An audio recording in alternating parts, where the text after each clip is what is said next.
നമസ്കാരം. ബുദ്ധിമാനം സംഭവിച്ച കുട്ടികൾ ഏതൊരമ്മയുടെയും നെഞ്ചിലെ നെരിപ്പോടാണ്.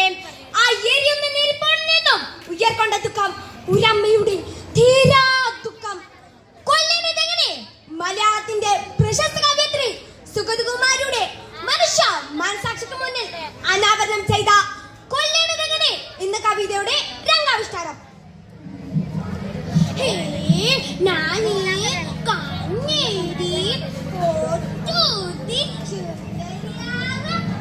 നല്ല രസം. അമ്മേ അമ്മേ എന്താ അയ്യോ, ആദ്യം ഉണ്ടായിരുന്ന കണ്ണാടിയാ, അതും പൊട്ടിച്ചോ നീ? ചില്ലുകളാവാതെ അപ്പുറത്ത് പോയി കളിച്ചോ.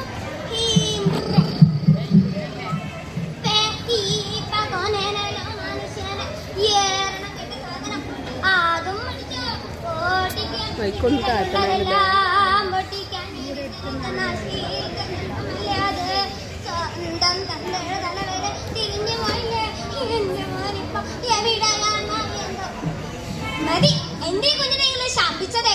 സ്വന്തം വഴിപേശപ്പതിൽ ഈ കുഞ്ഞിനാ മക്കൾ വളർത്തിയതിന് കുഴപ്പ. എന്റെ വീട്ടിൽ നിന്ന്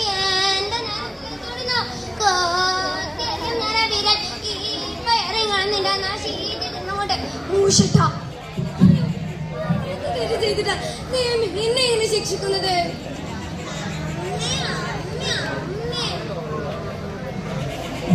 എന്താ മോളെ, മൂത്രത്തിലിരുന്നാണോ കളിക്കുന്നത്? 10-20 വയസ്സായി, എന്നിട്ടും എന്റെ കുഞ്ഞിന് പെണ്ണാണോ കൊണ്ണണമെന്നോ കൊടുക്കണമെന്നോ ഒന്നും അറിയില്ല. എനിക്ക് പ്രായമായി വരിക. ചില പൊങ്ങൻ മരിച്ച എന്നെ മോൾ ആരാ നോക്കുക?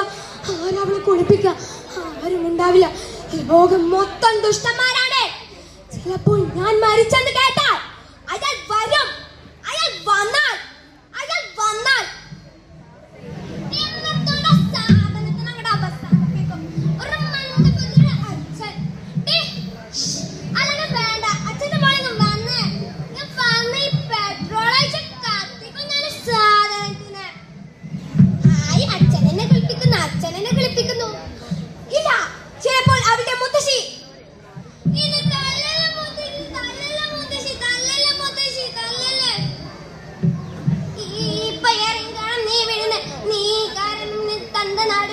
തള്ളയോ അതും തത്ത്. ഇനി നീ വീഴുന്ന എന്റെ തലയും പൊട്ടിത്തെറിക്കും. ഈ പയറിങ്ങാൻ തീ കൊള്ളി വെക്കും ഞാന്.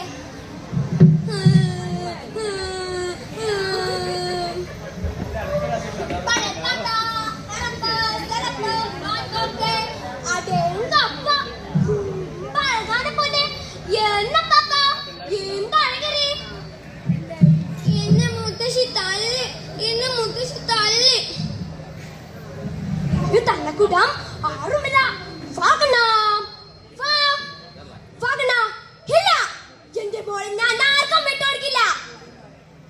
വിഷം മോളെ മോൾക്കമ്മ ചോദില്ല. ഇല്ല, ഈ വിഷം അവന്റെ ശരീരത്തിൽ ചെന്നാൽ അവന്റെ ഓരോ നേരവും വലിഞ്ഞു മറക്കും. വേദന കൊണ്ട് എന്നെ മോൾ പിടയും. ഇല്ല, എന്റെ മോളെ കൊല്ലാനാവില്ല. മോളെ മോൾക്കമ്മ താരാട്ട് പാടി ഉറക്കി തരാം.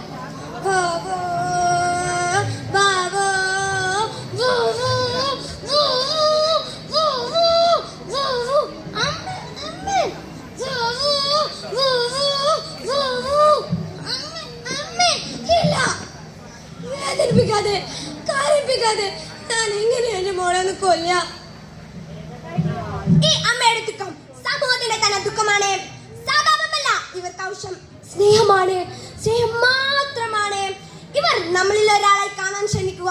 നന്ദി, നമസ്കാരം.